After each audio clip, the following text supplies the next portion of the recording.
நண்பர்கள் அனைவருக்கும் வணக்கம். நம்ம இந்த சீரீஸில் என்ன பார்க்க போகிறோம்னா, ஃபோட்டோஷாப் பற்றி நம்ம ஃபுல்லாக கற்றுக்க போகிறோம். இன்றைக்கி முதல் நாள் ஃபோட்டோஷாப் எப்படி ஓப்பன் பண்ணுறது, அதில் என்னென்ன மாதிரி லேயர்ஸ்லாம் இருக்கும் அப்படின்னு சொல்லி நம்ம பார்க்க போகிறோம். ஃபோட்டோஷாப் ஓப்பன் பண்ணுறதுக்கு முதலாவது இன்ஸ்டால் பண்ணக்கப்புறம் ஸ்டார்ட்டில் போயிட்டு அங்கே ஃபோட்டோஷாப் அடோப் ஃபோட்டோஷாப் 7 அப்படின்னு இருக்கும். நிறைய வெர்ஷன்ஸ் இருக்குது, 7 to CC நிறையா இருக்குது. நம்ம 7 பற்றி பேசிக்காக பார்த்துக்குவோம். 7ங்கிறது தான் பேசிக்காக உள்ள ஒரு நல்ல ஒரு யூசர் ஃப்ரெண்ட்லியான ஒரு சாஃப்ட்வேரு. இப்போ பார்த்தீங்கன்னா இந்த ஃபோட்டோஷாப்புடைய இந்த லேஅவுட்டு, இந்த ஃபோட்டோஷாப் லேஅவுட்டில் இந்த இதெல்லாம் ஒவ்வொரு மெனுஸ் இருக்குது. அதில் இப்போ ஃபஸ்ட்டு நம்ம இந்த விண்டோஸில் பார்க்க போகிறோம். விண்டோஸில் பார்த்தீங்கன்னா நம்ம இந்த மாதிரி என்னென்ன வேணுமோ எல்லாத்தையும் நம்ம வந்து எனேபிள் பண்ணிக்கலாம். ஃபஸ்ட்டு விண்டோஸில் போயிட்டு நமக்கு என்னென்னு பார்த்தீங்கன்னா, ஃபஸ்ட்டு முக்கியமான தேவையானது டூல்ஸு.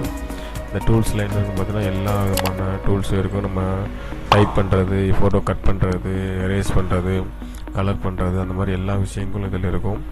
அதுபோக விண்டோஸில் அடுத்து முக்கியமானதுன்னா இந்த லேயர்ஸ் அப்படிங்கிற அந்த மெனு. இந்த விண்டோ ரொம்ப முக்கியமானது. இந்த லேயர்ஸில் ஆகிட்டோம்னா நம்ம இன்சர்ட் பண்ணுற எல்லா இமேஜும் எல்லாம் டைப் பண்ணுற எல்லாமே இதில் லேயர்ஸாக இருக்கும். அடுத்து மூணாவதாக டைப் பண்ணுறதுக்கு தேவைப்படுறதுனா நமக்கு கேரக்டர் அப்படிங்கிறது இதை வச்சு டைப் பண்ண முடியும். டைப் பண்ணி இந்த ஃபாண்ட் ஸ்டைல்ஸு எல்லாத்தையும் நம்ம மாற்றிக்கலாம் அதில் சரிங்களா. இதுதான் பேசிக்காக உள்ள இந்த விண்டோஸு. இந்த மூணு முக்கியமானது. ஃபஸ்ட்டு நம்ம எதை பார்க்கணும்னா, எப்படி ஒரு நியூ ஃபைல் க்ரியேட் பண்ணுறது. இப்போ ஃபைலில் போய்ட்டு நியூ அப்படி க்ரியேட் பண்ணிங்கன்னா கிளிக் பண்ணிங்கன்னா இந்த மாதிரி ஒரு விண்டோ ஓப்பன் ஆகும். அதில் போய்ட்டு ஃபஸ்ட்டு நேம் நீங்கள் கொடுத்துக்கலாம். ஏதாவது ஒரு நேம் 01 கொடுத்துக்கலாம். அடுத்து போய்ட்டு நமக்கு சைஸு டிசைட் பண்ணணும். என்ன சைஸ் ஒர்க் பண்ண போகிறோம் அப்படிங்கிறத முன்னாடியே டிசைட் பண்ணியிருக்கணும். இதில் நிறையா சைஸஸ் ப்ரீ செட்டான நிறையா சைஸஸ் இருக்குது. பிரிண்டிங் சைஸஸ் இருக்குது, ஃபோட்டோ சைஸஸ் இருக்குது, வீடியோ சைஸஸ் எல்லாமே இருக்குது. நம்ம என்ன சைஸ் வேணும் பண்ணிக்கலாம், இல்லை நமக்கு கஸ்டமைஸ் பண்ணி யூஸ் பண்ணிக்கலாம். இது மாதிரி இது சைடில் நிறைய மெஷர்மெண்ட்ஸ் இருக்கும்.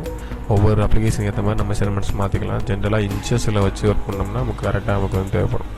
உதாரணத்துக்கு நம்ம ஒரு ஃப்ளக்ஸ் டிசைன் பண்ணுறோம்னா 10x8 அந்த மாதிரி ஒரு சைஸ் வச்சுக்கலாம். 10x8 வச்சுன்னா 10x8 இது ரெசல்யூஷன் வச்சுன்னா ஒரு 300 ரெசல்யூஷன் வச்சுக்கலாம்.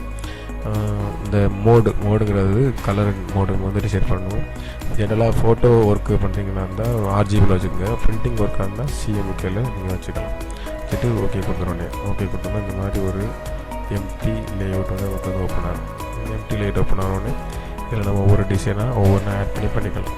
அது எப்படி சேவ் பண்ணுறேன்னா, ஃபைலில் போய்ட்டு சேவஸ் அப்படின்னு கொடுத்தீங்கன்னா சேவ் ஆகிக்கும். நீங்கள் ஏதாவது ஒரு நேம் கொடுத்து சேவஸ் அப்படின்னு சேவ் பண்ணிட்டீங்கன்னா உங்களுக்கு இந்த ஃபைல் சேவ் ஆகிரும்.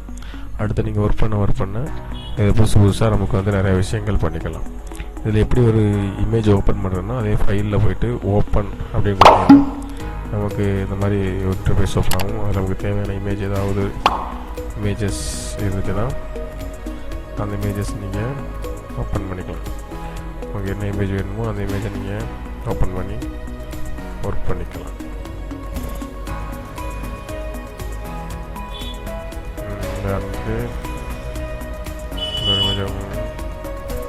இமேஜ் ஓப்பன் ஆகும். இந்த இமேஜை நீங்கள் ஒர்க் பண்ணிக்கலாம். இந்த இமேஜை ஓப்பன் பண்ணுறதுக்குள்ள க்ளோஸ் பண்ணால் க்ளோஸ் ஆகும்.